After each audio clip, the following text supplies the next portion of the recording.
Hello दोस्तों, स्वागत है आप सभी का हमारे चैनल हिंदी साहित्य समाधान में।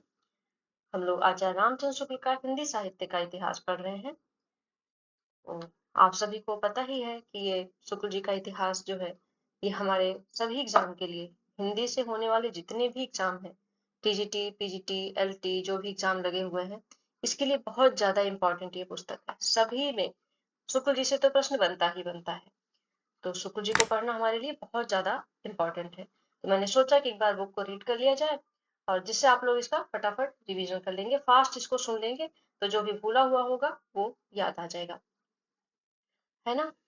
तो चलिए हम स्टार्ट करते हैं। मीराबाई को आज हमें मीराबाई से पढ़ना है। और इस क्लास को शुरू करने से पहले आप एक बार क्लास को लाइक कर दीजिए और अपने दोस्तों के साथ इसे शेयर कर दीजिए और चैनल को सब्सक्राइब भी कर लेंगे, क्योंकि आप पीछे की जितनी क्लासें हैं वो सभी प्लेलिस्ट में ऐड हो गई हैं। आज हमारी 26 नंबर की क्लास है, 25 क्लासें हमारी हो चुकी हैं अब तक। चलिए क्लास को शुरू करते हैं। हम पढ़ेंगे मीराबाई से और कोशिश यही रहेगी कि आज हम भक्ति काल को, ये जो सगुण भक्ति धारा कृष्ण भक्ति शाखा को पूरा कर लिया जाए। तो देखते हैं कितना हो पाता है। हम देखेंगे मीराबाई जो भक्ति काल की सर्वश्रेष्ठ मुख्य कवित्री थी। ये मेड़तिया के राठौर रतन सिंह की पुत्री राव दूदा जी की पुत्री पौत्री, और दूदा जी लिखा है यहाँ पर, राव दादू जी होगा, राव दादू जी की पौत्री थी और जोधपुर के बसाने वाले प्रसिद्ध राव जोधा जी की प्रपौत्री थी। इनका जन्म संवत 1573 में चोकड़ी नामक एक गांव में हुआ था। तो शुक्ल जी मीराबाई का जन्म मानते हैं संवत 1573 में चोकड़ी नामक गांव में। और अगर ईस्वी में आप इसको देखेंगे तो ईस्वी में हो जाएगा 1516 ईस्वी। शुक्ल जी के अनुसार मीराबाई का जन्म 1516 ईस्वी में हुआ था और विवाह उदयपुर के महाराणा कुमार भोजराज जी के साथ हुआ था। तो इनके पति का नाम याद रखेंगे, भोजराज। राव दादू जी की पौत्री थी और राव जोधा जी की प्रापौत्री थी। ये आरंभ से ही कृष्ण भक्ति में लीन रहा करती थी। विवाह के उपरांत थोड़े दिनों में इनके पति का परलोकवास हो गया।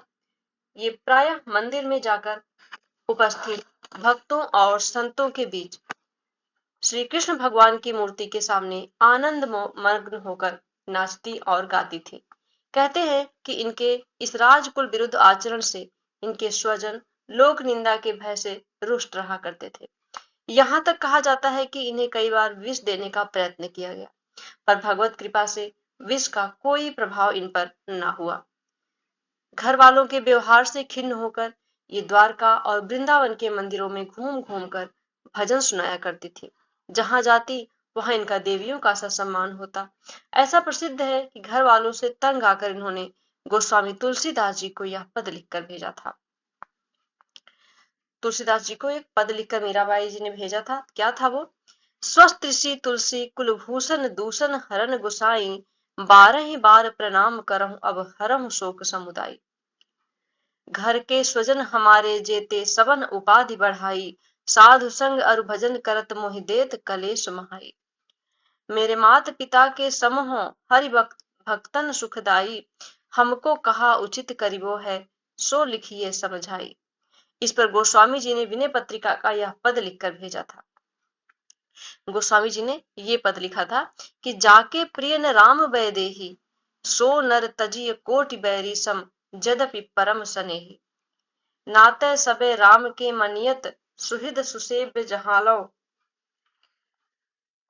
अंजन कहा आंख जो फूटे बहुत कहा कहो कहा लो। पर मीराबाई की मृत्यु द्वारका में संवत 1603 में हो चुकी थी और इनकी मृत्यु शुक्ल जी क्या मानते हैं? संवत 1603, 1546 ईस्वी में। अतः यह जनश्रुति किसी की कल्पना के आधार पर ही चल पड़ी। मीराबाई की उपासना माधुर्य भाव की थी। इनकी भक्ति कैसी थी? माधुर्य भाव की थी, अर्थात वे अपने इष्ट देव श्री कृष्ण की भावना प्रियतम या पति के रूप में करती थी।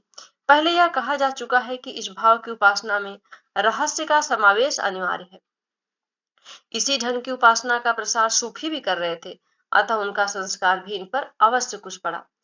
जब लोग इन्हें खुले मैदान मंदिरों में पुरुषों के सामने जाने से मना करते, तब वे कहती कि कृष्ण के अतिरिक्त और पुरुष है कौन जिसके सामने लज्जा करूं।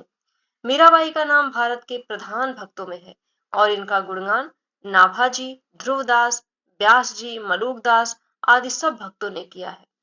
मीराबाई का गुणगान नाभाजी, ध्रुवदास, व्यास जी, मलुकदास आदि सब भक्तों ने किया है। इनके पद कुछ तो राजस्थानी मिश्रित भाषा में है और कुछ विशुद्ध साहित्यिक ब्रज भाषा में। पर सब में प्रेम की तल्लीनता समान रूप से पाई जाती है। इनके बनाए 4 ग्रंथ कहे जाते हैं। तो शुक्ल जी मीराबाई के कितने ग्रंथ मानते हैं? शुक्ल जी मीराबाई के 4 ग्रंथ मानते हैं। ये प्रश्न बनता है, शुक्ल जी ने मीराबाई के कितने ग्रंथ माने? 4 ग्रंथ माने। कौन कौन से? नरसिंह जी का मायरा, गीत गोविंद की टीका, राग गोविंद, राग सोठा के पद। ठीक, ये 4 रचनाएं शुक्ल जी इनकी मानते हैं। नरसिंह जी का मायरा, गीत गोविंद की टीका, राग गोविंद और राग सोठा के पद। इनके 2 पद नीचे दिए जाते हैं। बसो मेरे नैनन में नंदलाल, मोहन मूरति सामरि सूरति नैना बने विशाल। मोर मुकुट मकराकृत कुंडल, अरुण तिरक दिए भाल। अधर सुधारस मुरली राजति, उर्वैजंती माल। क्षुद्र घंटिका कटि तट शोभित, नूपुर शबद रसाल। मीरा प्रभु संतन सुखदाई, भक्त बछल गोपाल। दूसरा है, मन रे परसि हरि के चरण, सुभग शीतल कमल कोमल त्रिविधा ज्वाला हरन। जो चरण प्रहलाद परसे, इंद्र पदवी हरन। जिन चरण ध्रुव अटल कीन्हो, राखी अपनी शरण। जिन चरण ब्रह्मांड भेट्यो, नख शिखों श्री भरन। जिन चरण प्रभु परस लीन्हे, तरी गौतम घरणी। जिन चरण धार्यो गोवर्धन, गर्भ मधवा हरन। दास मीरा लाल गिरधर, अगम तारण तरन। अब आगे देखते हैं हम स्वामी हरिदास को, जो सखी संप्रदाय के प्रवर्तक हैं। ये महात्मा वृंदावन में निम्बार्क मतांतर्गत टट्टी संप्रदाय के संस्थापक थे और अकबर के समय में एक सिद्ध भक्त और संगीत कला कोविद माने जाते थे। तो स्वामी हरिदास किसके समय में वर्तमान थे? तो ये अकबर के शासनकाल में वर्तमान थे। कविता काल इनका संवत 1600 से 1617 ठहरता है। प्रसिद्ध गायनाचार्य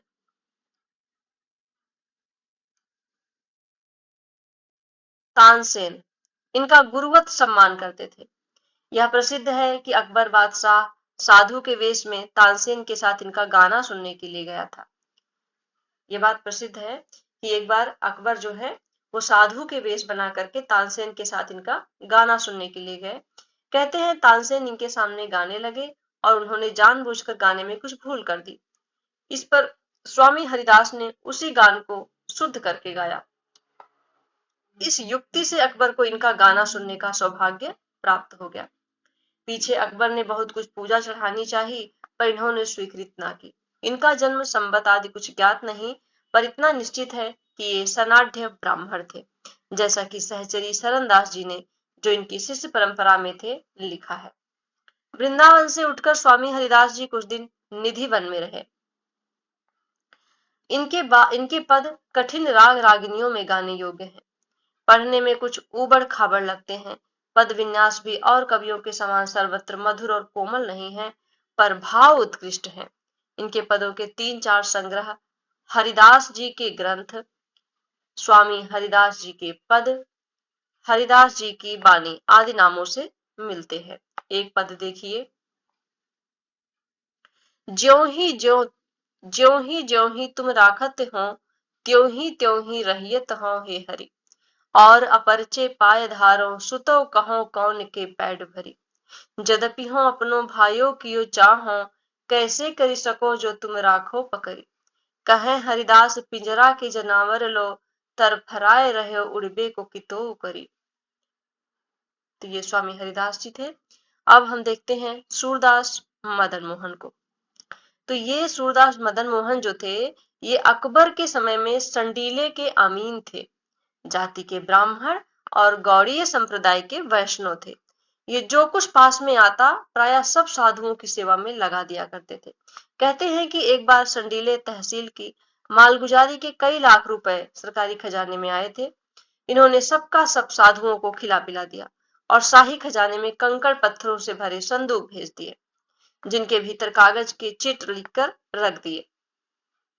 और उसमें क्या लिखा इन्होंने लिखा, 13 लाख संडीले आए, सब साधुन मिल गटके, सूरदास मदन मोहन आधी रात ही सटके। और आधी रात को उठकर ये कहीं भाग गए। बादशाह ने इनका अपराध क्षमा करके इन्हें फिर बुलाया, पर ये विरक्त होकर वृंदावन में रहने लगे। इनकी कविता इतनी सरस होती थी कि इनके बनाए बहुत से पद सूर सागर में मिल गए। इनकी कोई पुस्तक प्रसिद्ध नहीं है, कुछ फुटकल पद लोगों के पास मिलते हैं। इनका रचना काल संवत 1590 और 1600 के बीच अनुमान किया जाता है। इनके 2 पद नीचे दिए जाते हैं। तो देखिए, सूरदास मदन मोहन के पद हैं ये। मधु के मतवारे श्याम, खोलो प्यारे पलकें, शीस मुकुट लटा छुटी और छुटी अलकै, सुर नर मुनि द्वार ठाढ़े दरस हेतु कलकै, नासिका के मोती सोहें बीच लाल ललकै, कटि पीताम्बर मुरली कर श्रवण कुंडल झलकै, सूरदास मदन मोहन दरस देहों भलकै। दूसरा, नवल किशोर नवल नागरिया, अपनी भुजा श्याम भुज ऊपर श्याम भुजा अपने धरिया, करत विनोद तरनि तनया तट श्यामा श्याम उमंग रस भरिया, यौं लपटाई रहे उरे अंतर मरकत मनि कंचन ज्यों जरिया, उपमा को घन दामिनी नाही, कंदर्प कोटि वारने करिया, सूर मदन मोहन बलि जोरी, नंद नंदन वृषभानु दुलरिया। तो अब आते हैं श्री भट्ट। ये निम्बार्क संप्रदाय के प्रसिद्ध विद्वान, ये निम्बार्क संप्रदाय के प्रसिद्ध विद्वान केशव कश्मीरी के प्रधान शिष्य थे। तो श्री भट्ट के गुरु कौन थे? केशव कश्मीरी। इनका जन्म संवत 1595 में अनुमान किया जाता है। अतः इनका कविता काल संवत 1625 या उसके कुछ आगे तक माना जा सकता है। इनकी कविता सीधी सादी और चलती भाषा में है। पद भी प्रायः छोटे छोटे हैं। इनकी कृति भी अधिक विस्तृत नहीं है, पर युगल शतक नाम का इनका 100 पदों का एक ग्रंथ कृष्ण भक्तों में बहुत आदर की दृष्टि से देखा जाता है। तो श्री भट्ट का युगल शतक बहुत प्रसिद्ध ग्रंथ है। इसमें कुल 100 पद है। युगल शतक के अतिरिक्त इनकी एक छोटी सी पुस्तक आदि वाणी भी मिलती है।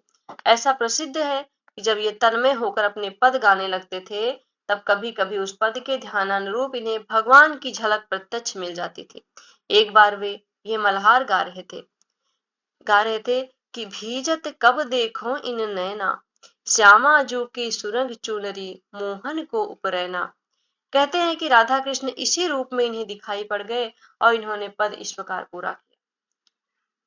श्यामा श्याम कुंज तर ठाढ़े जतन कियो कछु मैना, श्री भट्ट उमड़ी घटा चहु दिश से घिर आई जल सेना।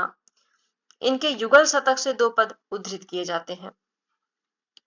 ये युगल शतक से लिया गया है कि ब्रजभूमि मोहिनी मैं जानी, मोहन कुंज मोहन वृंदावन मोहन जमुना पानी, मोहन नारी सकल गोकुल की बोलती अमृत बानी, श्री भट्ट के प्रभु मोहन नागर मोहन राधा रानी। अगला है कि बसो मेरे नैनन में दो चंद, गोर बदन वृषभानु नंदिनी श्याम बरन नंद नंद, गोलक रहे लुभाए रूप में निरखत आनंद कंद, जय श्री भट्ट प्रेम रस बंधन क्यों छूटे दृढ़ फन। तो ये श्री भट्ट थे। इंपॉर्टेंट है ये, इनको याद रखेंगे। इनकी पंक्तियां बनती हैं, प्रश्न में पूछी जा सकती हैं। आगे हैं व्यास जी। इनका पूरा नाम था हरिराम व्यास और ये ओरछा के रहने वाले सनाढ़ शुक्ल ब्राह्मण थे।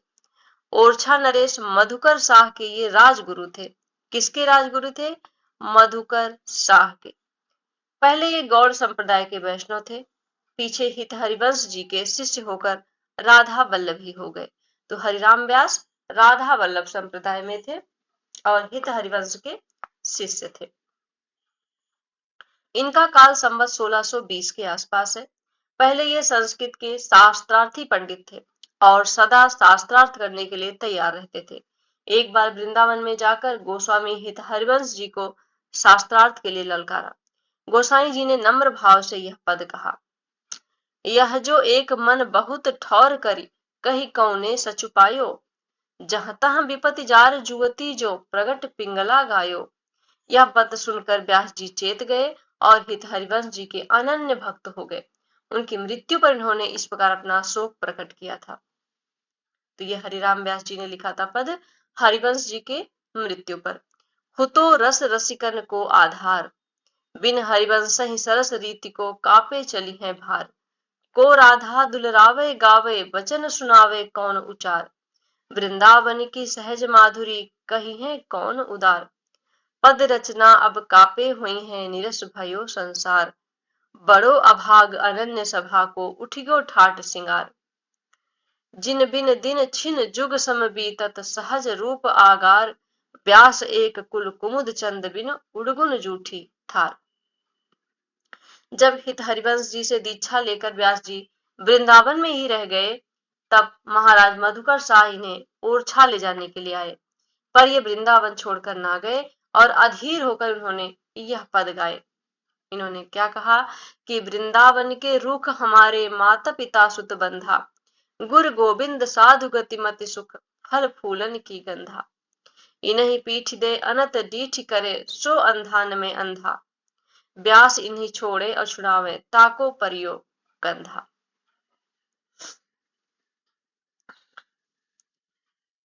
आगे शुक्ल जी कहते हैं कि इनकी रचना परिमाण में भी बहुत विस्तृत है और विषय भेद के विचार से भी अधिकांश कृष्ण भक्तों की अपेक्षा व्यापक है।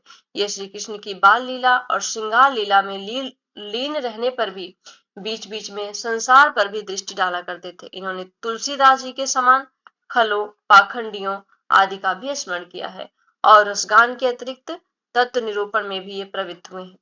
प्रेम को इन्होंने शरीर व्यवहार से अलग, अतन अर्थात मानसिक या आध्यात्मिक वस्तु कहा है।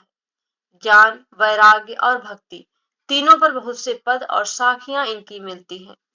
इन्होंने एक रास पंचाध्यायी भी लिखी है, जिसे लोगों ने भूल से सूरसागर में मिला लिया है। इनकी रचना के थोड़े से उदाहरण यहाँ दिए जाते हैं।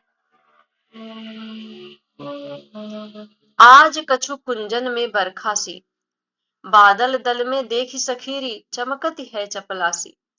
नान्ही नान्ही बूंदन कछु धुरवा से, पवन बहै सुख राशि। मंद मंद गर्जन सी सुनियतु, नाचती मोर सभासी। इंद्रधनुष बग पंगति डोलती, बोलती कोक कलासी।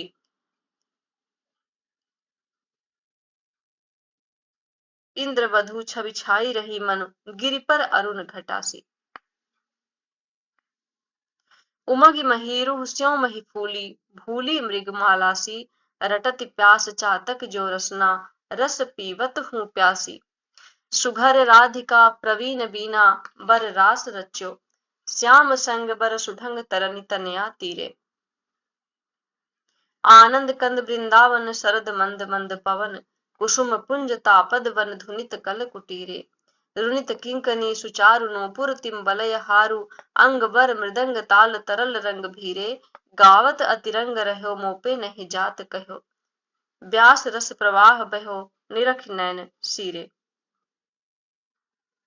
इसी तरह साखी भी लिखी इन्होंने कि व्यास न कथनी काम की, करनी है इकसार। भक्ति बिना पंडित वृथा, ज्योखर चंदन भार। अपने अपने मत लगे, बादि मचावत शोर। ज्यों त्यों सबको सेइबो, एकै नंद किशोर। प्रेम अतनया जगत में, जाने बिरला कोय। व्यास सतन क्यों परसि है, पछि हार्यो जग रोय। सती सूरमा संत जन, इन समान नहीं और। आगम पंथ पे पग धारे, डिगे न पावे ठौर। इसके बाद आते हैं रसखान। रसखान दिल्ली के पठान सरदार थे। कहाँ के थे? दिल्ली के थे। इन्होंने प्रेम वाटिका में अपने को शाही खानदान का कहा है।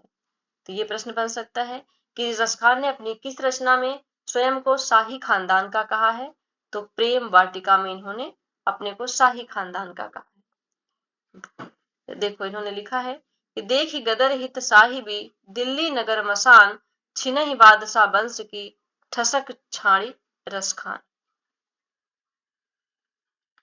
संभव है पठान बादशाहों की कुल परंपरा से इनका संबंध रहा हो। ये बड़े भारी कृष्ण भक्त और गोस्वामी विठल नाथ जी के बड़े कृपा पात्र शिष्य थे। तो इनके गुरु कौन थे? विठल नाथ जी थे। 252 वैष्णवन की वार्ता में इनका वृत्तांत आया है। उक्त वार्ता के अनुसार ये पहले एक बनिए के लड़के पर आसक्त थे। एक दिन इन्होंने किसी को कहते हुए सुना कि भगवान से ऐसा प्रेम करना चाहिए जैसे रसखान का उस बनिए के लड़के पर है। इस बात से मर्माहत होकर ये श्रीनाथ जी के को ढूंढते ढूंढते गोकुल आए और वहां गोसाई विठल नाथ जी से दीक्षा ली। यही आख्यायिका एक दूसरे रूप में प्रसिद्ध है। देखो पहले तो ये वृत्तांत सुनने में आता है कि कुछ ऐसा था कि ये बनिया के लड़के पर आसक्त थे और इन्होंने एक बार किसी से सुन लिया था कि वो कह रहा था कि हमें भगवान से ऐसे प्रेम करना चाहिए जैसे रसखान का उस बनिए के लड़के से है। तो ये बात इनको बहुत दुख पहुंचाई, जिससे ये क्या किए, श्रीनाथ जी को ढूंढते ढूंढते, श्री कृष्ण को ढूंढते गोकुल आए और वहां पर विठल नाथ जी को अपना गुरु बना लिया। एक दूसरी कहानी ऐसी है, कहते हैं जिस स्त्री पर ये आसक्त थे, किसी स्त्री पर ये आसक्त थे, वह बहुत मानवती थी और इनका अनादर किया करती थी। एक दिन ये श्रीमद् भागवत का फारसी तर्जुमा पढ़ रहे थे। उसमें गोपियों के अनन्य और अलौकिक प्रेम को पढ़कर इन्हें ध्यान हुआ कि उसी में क्यों न मन लगाया जाए जिस पर इतनी गोपियां मरती थी।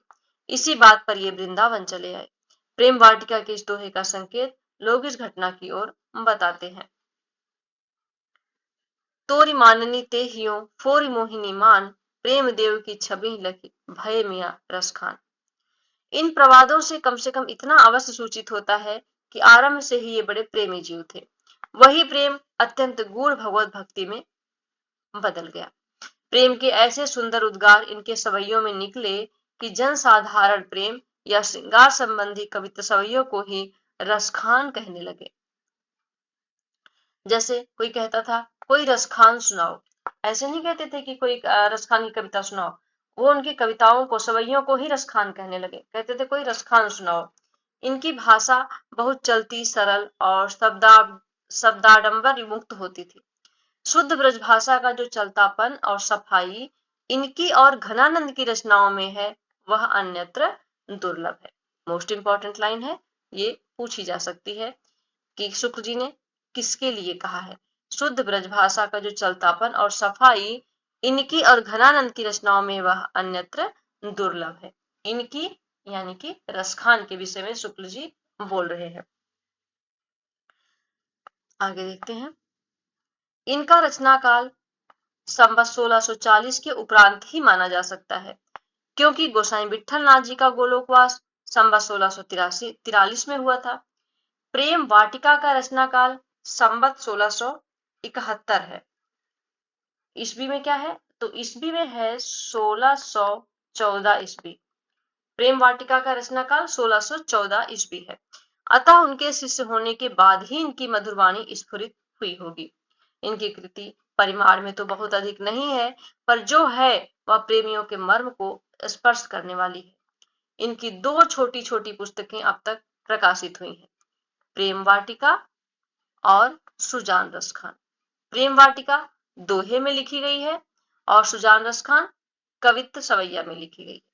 और कृष्ण भक्तों के समान इन्होंने गीत काव्य का आश्रय न लेकर कवित्त सवैयों में अपने सच्चे प्रेम की व्यंजना की है। ब्रजभूमि के सच्चे प्रेम से परिपूर्ण ये दो सवैये अत्यंत प्रसिद्ध हैं। मानुष हो तो वही रस खान बसो संग गोकुल गांव के ग्वारन। जो पशु हो तो कहा वसु मेरो चरो नित नंद की धेनु मझारन। गलत लिखा हुआ है, टाइपिंग मिस्टेक है। जो पशु हो तो कहा वसु मेरो चरो नित नंद की धेनु मझारन। पाहन हो तो वही गिरि को जो कियो हरि छत्र पुरंदर धारण। जो खग हो तो बसेरो करो मिली कालिंदी कूल कदम्ब की डारन। अगला है, या लकुटी अरु कामरिया पर राज तिहु पुर को तज डारो। आठम सिद्धि नवो निधि के सुख नंद की गाय चराए बिसारो। नैनन सो रस खान सबे ब्रज के बन बाग तडाग निहारो केतक ही कल धौत के धाम करील के कुंजन ऊपर बारो। अनुप्रास की सुंदर छटा होते हुए भी भाषा की चुस्ती और सफाई कहीं नहीं जाने पाई। बीच बीच में भावों की बड़ी सुंदर व्यंजना है। लीला पक्ष को लेकर इन्होंने बड़ी रंजनकारिणी रचनाएं की हैं।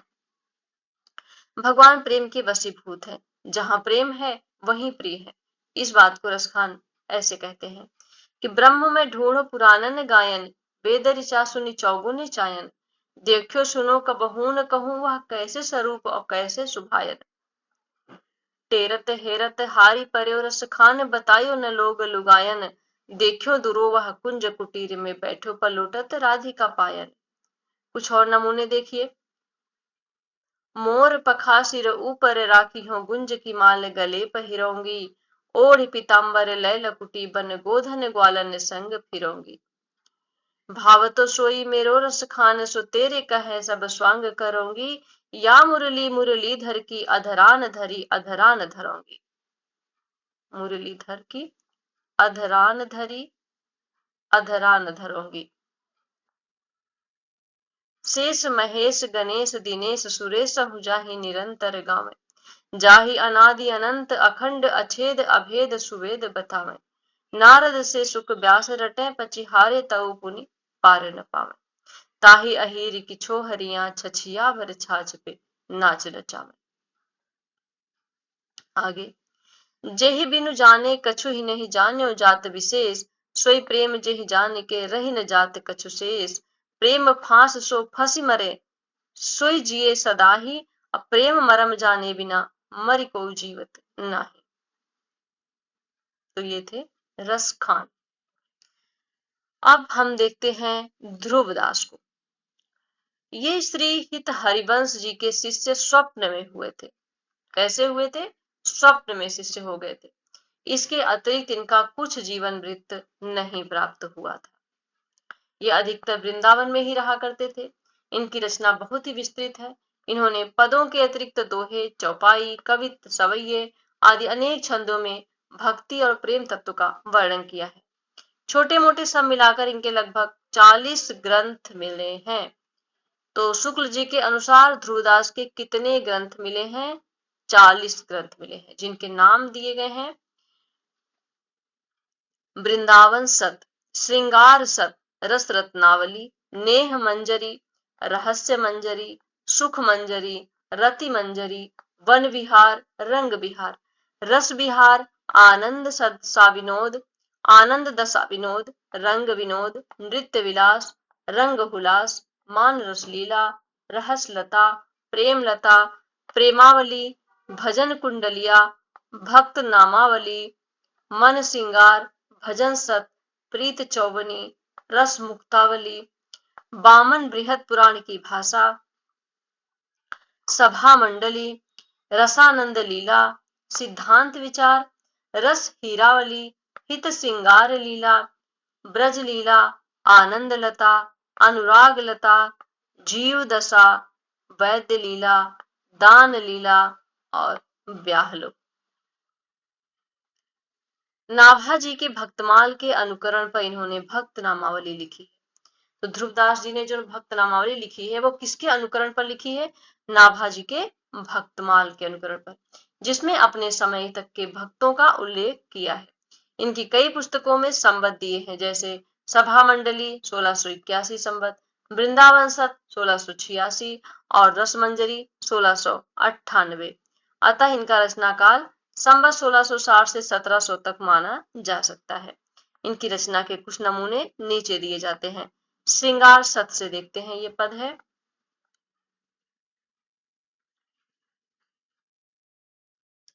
रूप जल उठत तरंग है, कटाक्षन के अंग अंग भौरन की अति गहराई है। नैनन को प्रतिबिंब पर्यो है, कपोलन में तेई भय मीन तहां ऐसी उर आई है। अरुण कमल मुस्कान मानो फबी रही, थिरकन बेसरी की मोती की सुहाई है। भयो है मुदित सखी लाल को मराल, मन जीवन जुगल ध्रुव एक ठाम पाई है। तो ये श्रृंगार सत से था। अब हम देखते हैं नेह मंजरी से।